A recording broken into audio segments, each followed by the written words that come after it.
IG Sindh Javed Alam ओढो चयो आहे त हैदराबाद में अमन जी सूरत हाल काफ़ी बहितर आहे। अमन बहाल करण पुलिस जी अवलीन तरजीहुनि में शामिल आहे।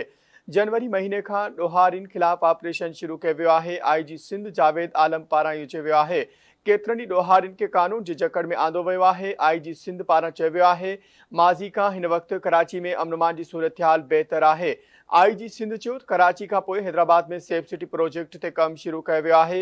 हिन वक़्तु कराची जे अहम चौराहनि ते 30,000 CCTV कैमराऊं नस्ब कयूं वियूं आहिनि।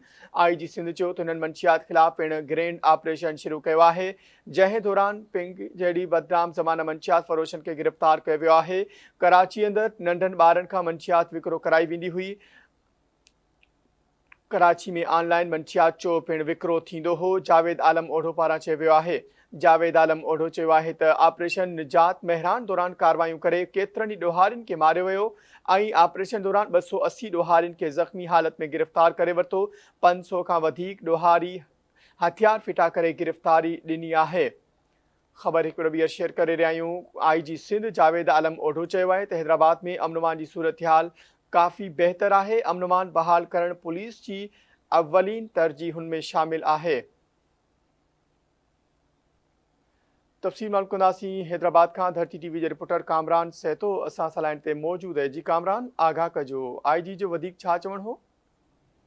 बिल्कुल आईजी सिंध जावेद आलम ओढो तरफ़ हैदराबाद जो दौरो कयो जिते पहिरें पुलिस गंज टक्कर वारे इलाइक़े में पुलिस परेड में शिरकत कई महिमान ख़ुशूसी जे हवाले सां जॾहिं त हुन खां पोइ शहबाज बिल्डिंग में हुन जो अरेस्ट इजलास थियो। हुन खां पोइ हैदराबाद जे प्रेस क्लब में मीट जी प्रेस खे ख़िताब करण जंहिंमें आईजी सिंध हैदराबाद जो चवणो त हैदराबाद में अमन अमान जी सूरत हाल आहे उहो काफ़ी बहितर आहे ऐं अमन अमान बहितर बहाल करण में हिननि जी अवलिन तरजीह में शामिल कई आहिनि। छो त साल 2024 जनवरी महीने खां ॾोहारियुनि ख़िलाफ़ ऑपरेशन शुरू कयो आहे, जंहिं दौरान केतिरनि ई ॾोहारियुनि खे कानून जे जकड़ में आंदो वियो, गिरफ़्तार कया विया आहिनि।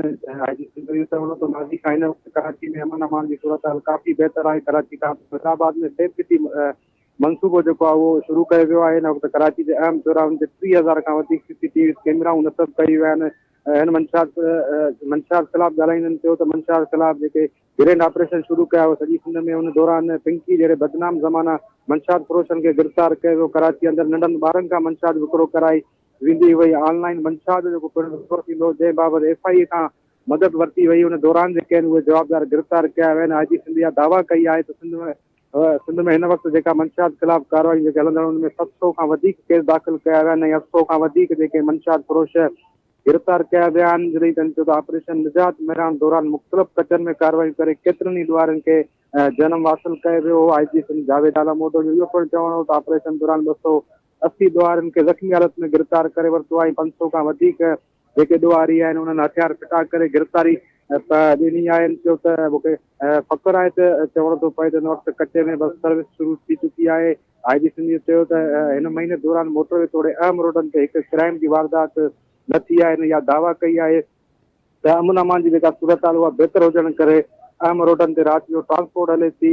जावेद आलम ओढो चयो त कराची में क़त्ल थियल डॉक्टर आकाश जे क़त्ल में जदीद टेक्नोलॉजी ज़रिए 12 कलाक अंदरि समूरनि जवाबदारनि खे गिरफ़्तार कयो वियो आहे। छो त मुस्तक़बिल में टेक्नोलॉजी खे बहितर बढ़ाइण लाइ 30 नवां यूनिट जेके आहिनि क़ाइमु कया विया आहिनि, हुनजी मंज़ूरी ॾिनी वई आहे। मोबाइल फ़ोन जी फॉरेंसिक लाइ पिणु हिकु यूनिट क़ाइमु कयो वियो आहे। आईजी सिंध जो इहो पिणु चवणो हो त हैदराबाद में हिन वक़्तु जेका सूरत हाल आहे हुन ते जेका ख़ासि करे ॾोहनि जी जेका सूरत हाल आहे हुन ते ज़ाब्तो आंदो वियो आहे। हिन चयो त जेके मंशियात में मुलवस जेके जवाबदार आहे उहे